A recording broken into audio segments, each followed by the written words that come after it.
Good morning, good afternoon, good evening, and good night. Ladies and gentlemen, welcome to Life of Logan. And if you're new here or haven't done so already, I would greatly appreciate it if you would please make sure that you like the video, comment whenever something resonates with you, share the video, and don't forget to subscribe. And when you subscribe, make sure you hit the notification bell so you're always alerted whenever I drop one of these videos. Today's episode, we are talking about trauma responses in love. Now, before I get into breaking this thing down, as I so eloquently do, I want to break down exactly what a trauma response is. So, a trauma response is something that sends you in the short term into a state of shock, extreme grief, or denial. Now, the long term, a trauma responses look like emotional liability, flashbacks, impulsiveness, and strained relationships. Now, with that being understood, let's get into this. There's a difference between love and attachment. And a lot of people in this world, men, women, young, old, they see attachment as love. Never experienced real love in their life. Or if they did, due to trauma responses, they pushed back on it, they denied it. Or they blew up the relationship in essence because they didn't know how to be loved. I've been there before.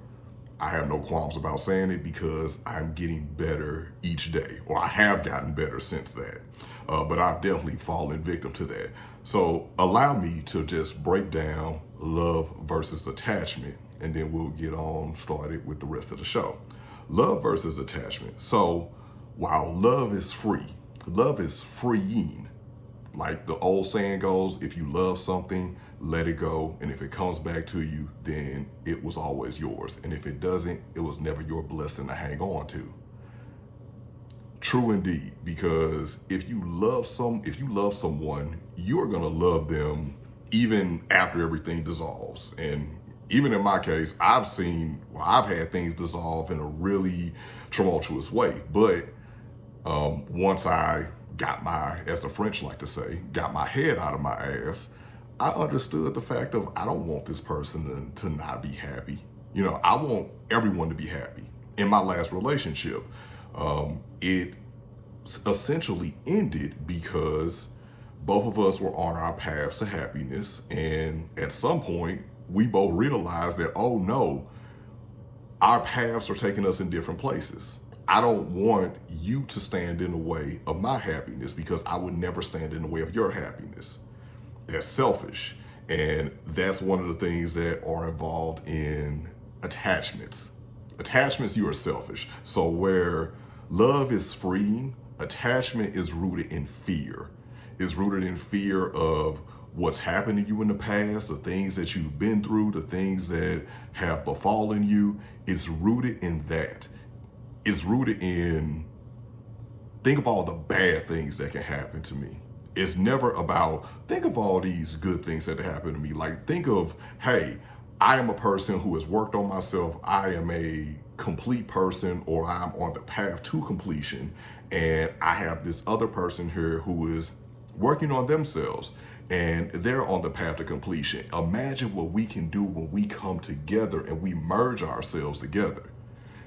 A lot of modern day culture in terms of relationship is based off of attachment. It's based off of what you can do for me. It makes things very transactional.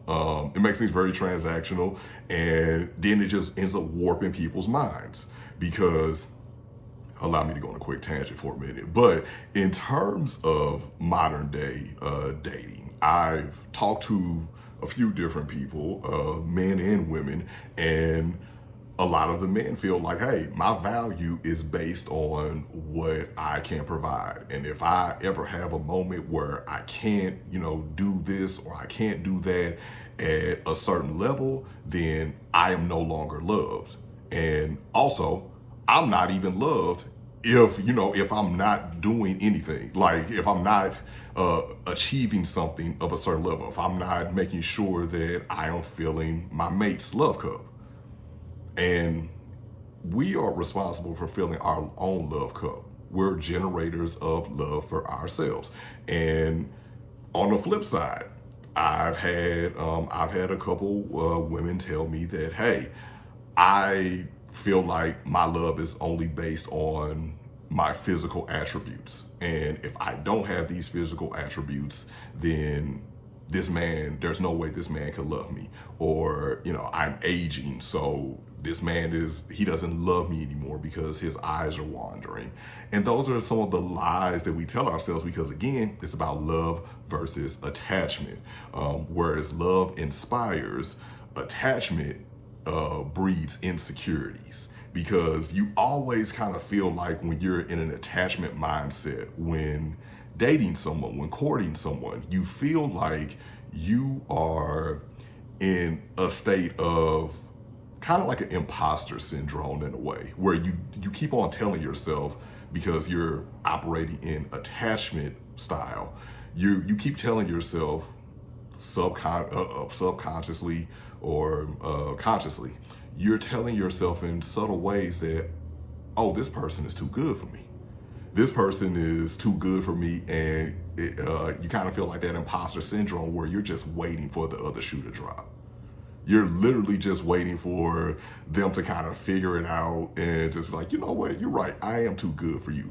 When that's not even the case. It's not even about the fact that a person is too good for you. They just might not be your person. Or you might just need to just sit down and have a little one-on-one with yourself, have a little powwow with yourself and understand, like, why do I feel like this? Because a lot of insecurities and a lot of things that are rooted in how we look at love, or, how we gravitate towards being attached, come from childhood. Like, a lot of stuff comes from childhood. Stuff comes from what our parents did or didn't do to us. What sometimes our friend circle, or the people that we thought were friends, or just the things that you experienced like growing up that we haven't unpacked, that we haven't gotten past, we haven't started healing from, we haven't healed from, that we're still in the throes of it. And last but not least, on my love versus attachment breakdown, love is supportive. Attachment is spiteful. Love is, hey, I rock with you. I'm your biggest cheerleader. I want to see you succeed. I want to see you succeed. I want to see you happy, even if it isn't with me, because guess what? I'm going to be happy. I will find my happiness. And I've congratulated people. Like, I've known a couple of people who we used to date, and they're either married or engaged to be married. And I'm like, man, that is so great. That is happiness.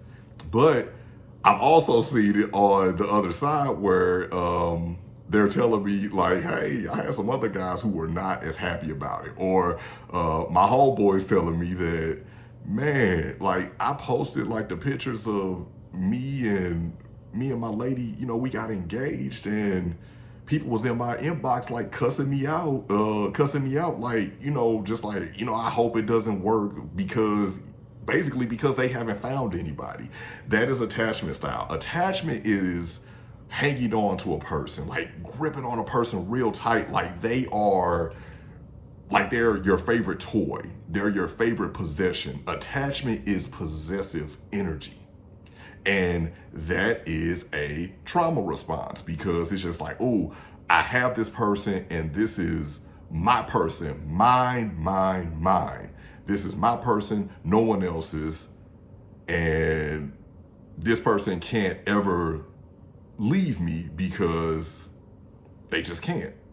They just can't ever leave me. Even if they tell me that, hey, I'm not happy. Hey, we need to change a couple of things. We need to get a couple of things switched around here. But at the end of the day, they're looking at like, this is my person. This is my personal thing. When love isn't like that. Love isn't being possessive. Love is, I am going to do whatever I can to make sure that I love this person properly because I cherish them. I feel like they deserve it, and I'm going to pour into them constantly.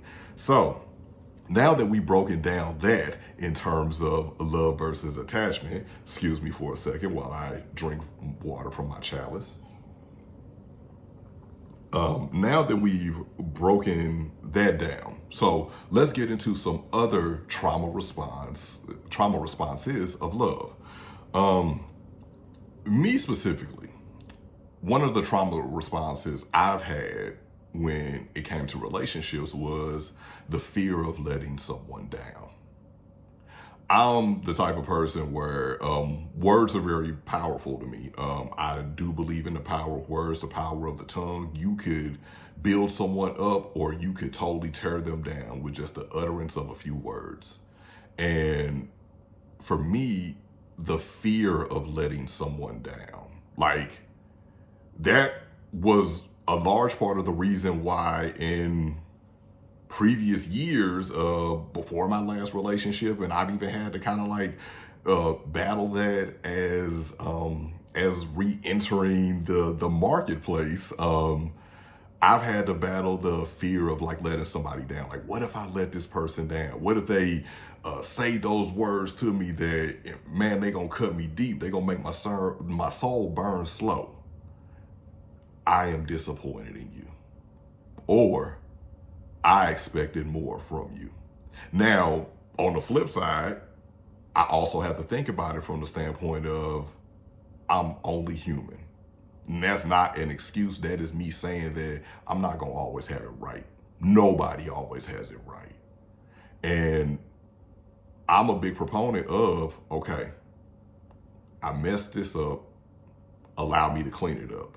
But then we go into the standpoint of maybe sometimes people don't want you to clean things up because for a lot of people, it's better to have something to hold on to hang over someone's head or to load up that ammo to get them to like leave or whatever because they're operating in an attachment lifestyle or they feel themselves being attached to you. So they need to do anything they can to kind of like sever the ties. Like, hence, strained relationships. That leads to the relationship being strained because like I know I messed up and I'm operating out of love because I know I messed up and like let me make it right. That's even being willing to say that everything cannot be made right. Just that's not realistic, and a person has to be accepting of you wanting to make it right.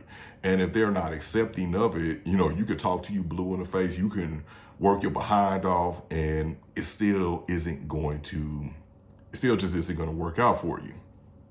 So the fear of letting someone down has definitely stopped me in my past from committing to a woman because I just can't handle like the failure. And then now this isn't anybody else doing it. I'm putting the expectations on myself that I have to be Superman.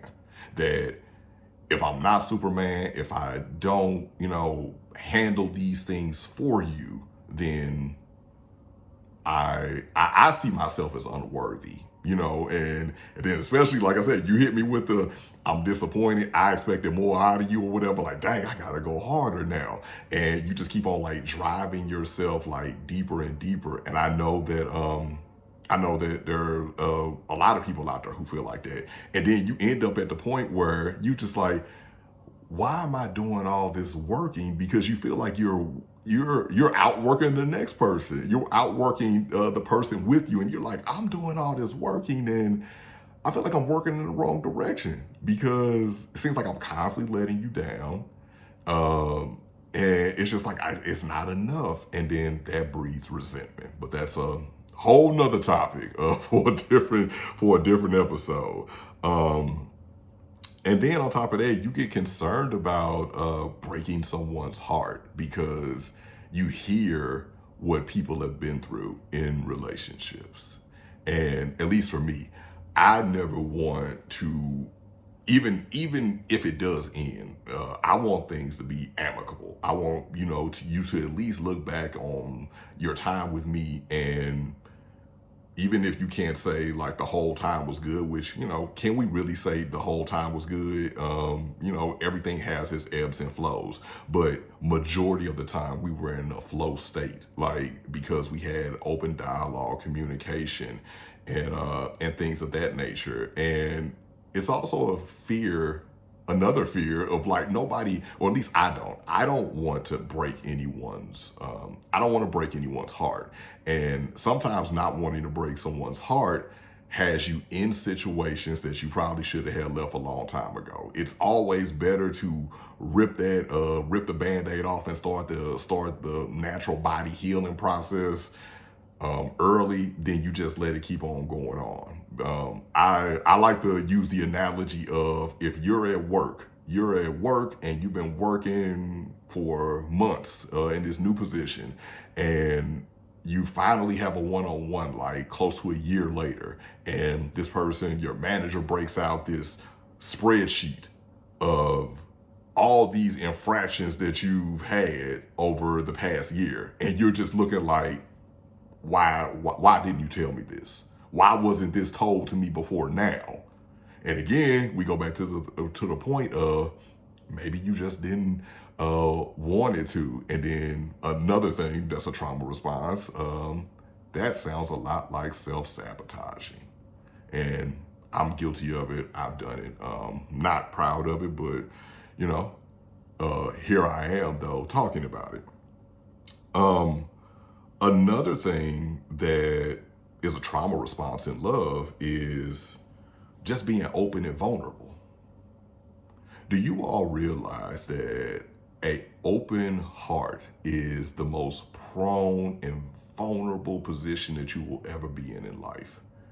And for a lot of us, we experience that heartbreak of what we thought was love back in childhood. Either it could have been our parents, it could have been high school sweetheart, it could have been, person that you were dating in your early 20s. And not to say, well, I'm just, at least for me, I didn't know what love was back then. Like when I first started dating, like as a teenager, and honestly, it was like through my 20s or whatever. There was my church squeaking, y'all. Don't think it was anything else. But even during my 20s, like in my early 20s, like I didn't know, and mid 20s too, I really didn't know what love was because I hadn't yet conquered myself. I hadn't yet figured out how to love myself. So it was a situation where you were chasing validation from other people, and you're making your heart open and being in this prone position. And then when you get hurt, because sometimes we give people access to the kingdom or the queendom before they have properly earned it, and you put yourself like out there on a limb, which in the matters of love, you have to, at some point, if you're going to continue courting this person or being in the courting process, you have to be able to, you have to at least try to put yourself out there, because it's never going to go anywhere, because number one, you two have never truly seen each other because you haven't allowed yourselves to be vulnerable with each other. And then you do that, or you don't want to do that because you're scared, because you remember last time I opened myself up and made myself vulnerable, this happened. Last time I did that, that person destroyed me. And I'm not here to make light of anybody's past or tell you that you shouldn't feel that way.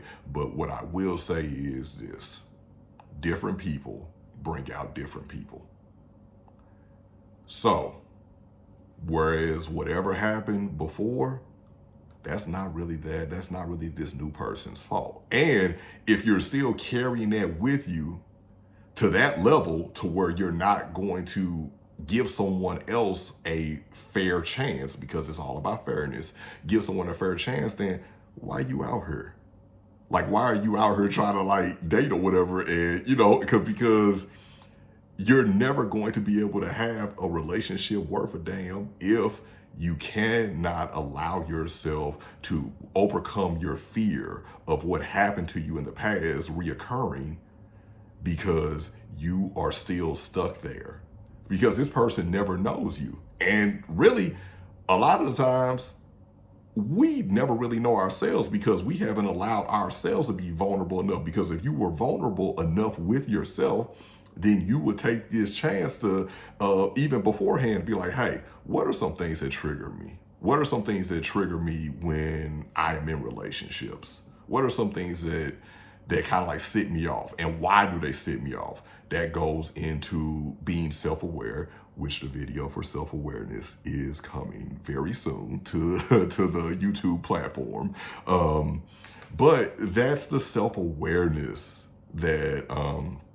that's a part of being self-aware, because then you can head it off. Then you can say, okay, this may remind me of the past, but let me use the gift of discernment. Let me use the gift of the past, because the past is a gift. Let me use that to maybe be able to weed out a couple of things, to figure out a few things, and to step back and look at things objectively instead of subjectively. Let me look at the whole bigger picture and not just in this small, narrow prism that I've allowed my heart to exist so it can't grow, because I've kept my heart in this small box, and the box is so small that my heart can barely do a full beat because I'm just keeping it under lock and key. I'm scared to let my heart out because life is gonna hurt. I hate to break it to you, but if you haven't realized this thing, there are parts of life that are going to hurt. But that's why we get to wake up in another day. That's why we're blessed with tomorrow, because it's going to hurt. But are you gonna let that stop you from not only loving someone else, but being able to ultimately love yourself? Because when I talk about relationships on here, I'm not just talking about the relationship with you and someone else. I'm talking about the relationship you have with yourself. That's what a lot of us need to improve, the relationship with self.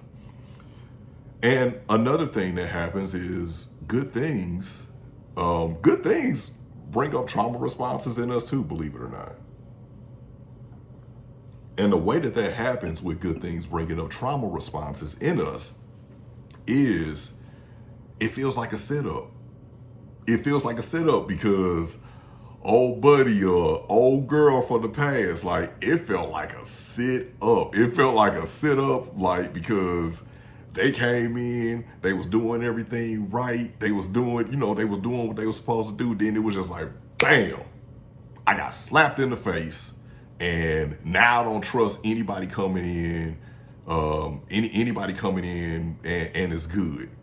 Because of that thing that happened in your past, now your trauma response is you're stuck in trauma. You're stuck in a cycle of trauma to where you'll rather experience trauma so you can sit up and say, see, I told you, man ain't about nothing. See, I told you, bro, these chicks ain't about nothing out here. That's why I act the way I do.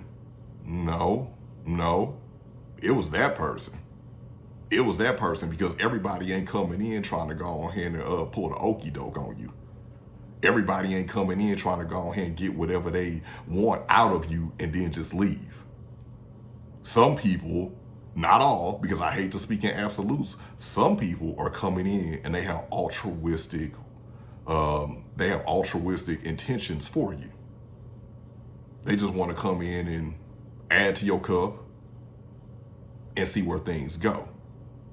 And just try to figure out, hey, can I love this person properly? If I can't, hey, I can't love you properly. I'm trying, but I don't want to be in the way. I don't want to clog up the pipeline. Or I can love you properly. Let's go on ahead and see where this can go. Let's go ahead and see how we can flourish, how we can both benefit each other's lives. But because of what we've experienced in our past, we find it more comfortable to sit in toxicity. We find it more comfortable to sit in a nowhere relationship instead of you know what, I'm going to challenge myself and I'm going to go out there and I'm going to make myself more open to receiving what I truly desire instead of continue to put myself in this cycle of toxic rinse, repeat, going right back to it, out of the frying pan into the fire.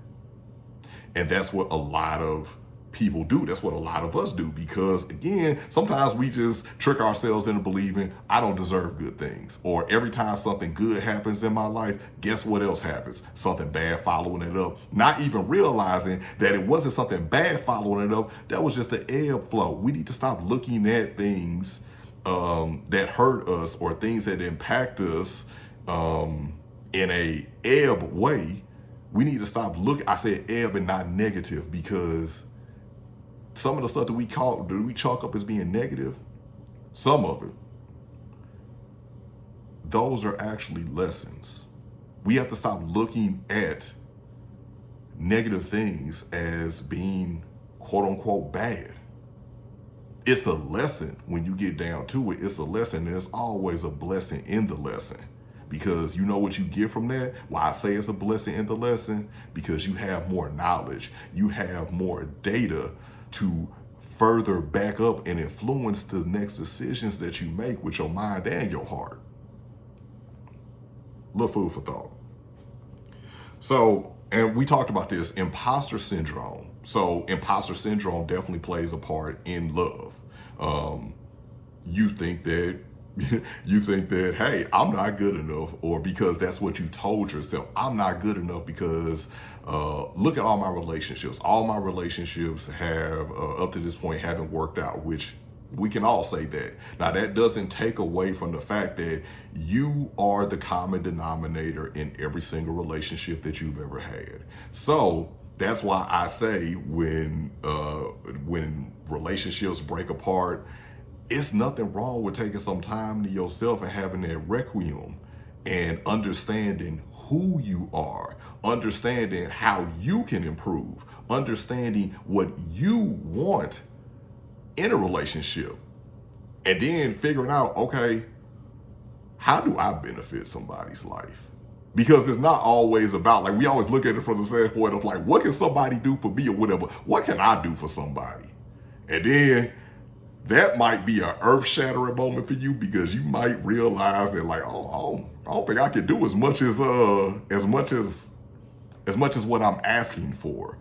But that's a good thing, because you were having that imposter syndrome moment because subconsciously you knew in the back of your mind that, hey, I'm asking for all this stuff, but I can't provide it. I'm probably not even worthy of receiving it, or I don't feel like I'm worthy of receiving it. You feel like you outkicked your coverage, as they say. And while that may be true, that is because of attachment insecurities embedded in you.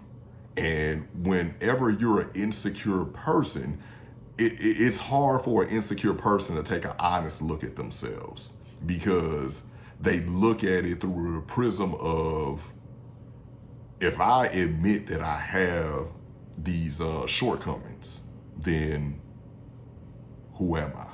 Like, I'm nothing if I admit that I have these shortcomings. When no, you're a human being, and you should start putting in the work to make things happen in your life to alleviate those shortcomings as you see them.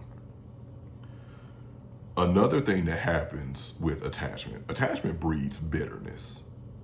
Attachment breeds bitterness. Like, people are still attached to, when you attach to somebody, again, it's the spitefulness. I hope that all the bad things in life happen to you, because once you get out here and you see that there are, it's nothing out here for you, and you realize what you had in me, I hope that you come running back to me. And you know what I'm going to say? No. I'm going to slam the door in your face, just so I can end up getting back with you at a later date. But I'm going to slam the door in your face or whatever, just to go ahead and make things look good. But that's that bitterness. Again, I don't have a bitter bone to anyone in my past. in my past. I feel like things have to happen. And again, you can't be able to catch new blessings if you're too busy holding on to the old ones. Because eventually you hold on to something that is no longer a blessing for you. It's going to begin to hurt you. It's going to begin to hurt you because God will not allow you to have peace in the situation that you are not supposed to be in. No matter how much you think you love this person, sometimes we're just scared to just say that, hey, things didn't work. You're scared to go to your friends or, people, you used to people posting all the pictures online and y'all going to all the functions together. And then you start showing up by yourself a little bit more regularly. And everybody start asking, hey, where's so-and-so at? And you like, oh, they at home.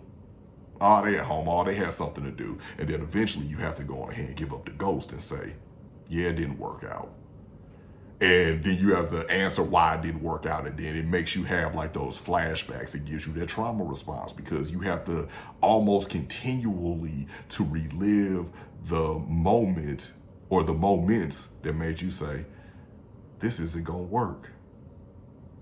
This isn't going to work. And then you think about like the time that you've invested too. That's another attachment lifestyle thing. Like, I don't care how much time I invested. Granted, I'm going to try my best to make it work. But once you realize like, hey, it's not going to work, we're not for each other.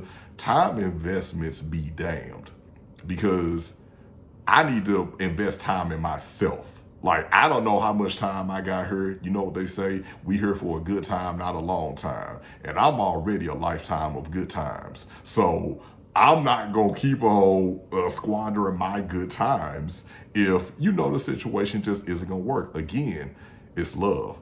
I love you enough to let you go. And I also love myself enough to not become attached or entrenched in something or someone that isn't for me.